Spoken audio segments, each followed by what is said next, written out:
Hello అండి అందరికీ. తెలంగాణ పిండి వంటల్లో ఇదొక స్పెషల్ పిండి వంటకం అని చెప్పుకోవచ్చు. అదేనండి సొరకాయ సర్వపిండి. జార్ తీసుకొని 2 పచ్చిమిర్చి తుంపి వేసుకున్నాను. అల్లము 3 ఎల్లిపాయలు వేసుకొని మిక్సీ పట్టుకొని పక్కకు పెట్టుకున్నాను. మిక్సింగ్ బౌల్ తీసుకొని తురుముకున్న సొరకాయ 1 కప్పు వరకు అయింది నాకు. సన్నగా తరుక్కున్న ఆనియన్,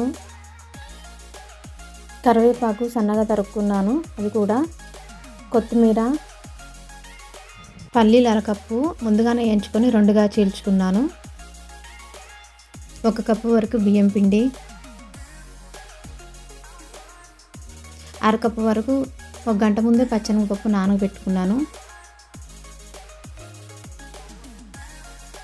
1/2 కప్పు వరకు నువ్వులు, 1 స్పూన్ వరకు జీలకర్ర, పచ్చిమిర్చి పేస్ట్, సరిపడా సాల్ట్, మొత్తం ఒకసారి కలుపుకుందాము.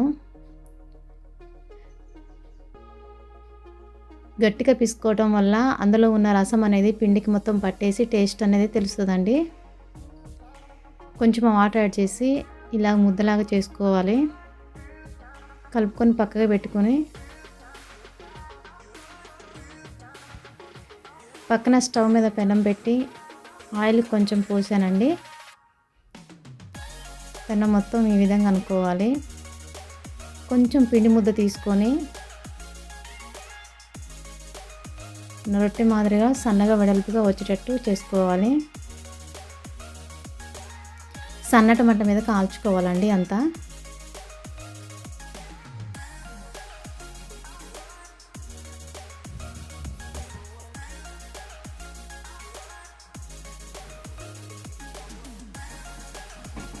అక్కడక్కడ రంధ్రాలు చేసుకుందాము.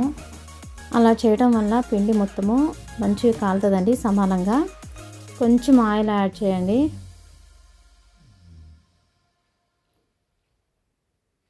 పూర్తిగా మంచిగా కాలనివ్వాలి. ఒక 5 నిమిషాల తర్వాత నెమ్మదిగా తిప్పి వేసుకోవాలి. రెండు వైపులా ఆయిల్ పూయాలి. సన్నటి మంట మీద ఈ విధంగా కాల్చుకోవాలి. పెనం మీద పిండి ముద్ద వేసి అలా చేయడం కష్టం అనుకుంటే ఒక తడి క్లాత్ తీసుకొని ఈ విధంగా కొంచెం వాటర్ యాడ్ చేసుకుంటూ ఈ విధంగా చేసుకోవచ్చు, లేదా కవర్ పైన చేసుకోవచ్చు. అంతేనండి, పిండి మొత్తాన్ని ఈ విధంగా కాల్చుకోవడమే. ఎంతో టేస్టీ అయిన సొరకాయ సర్వపిండి రెడీ అండి. ఈ వీడియో నచ్చితే లైక్ చేయండి, సబ్స్క్రైబ్ చేయండి, షేర్ చేయండి. Thank you for watching.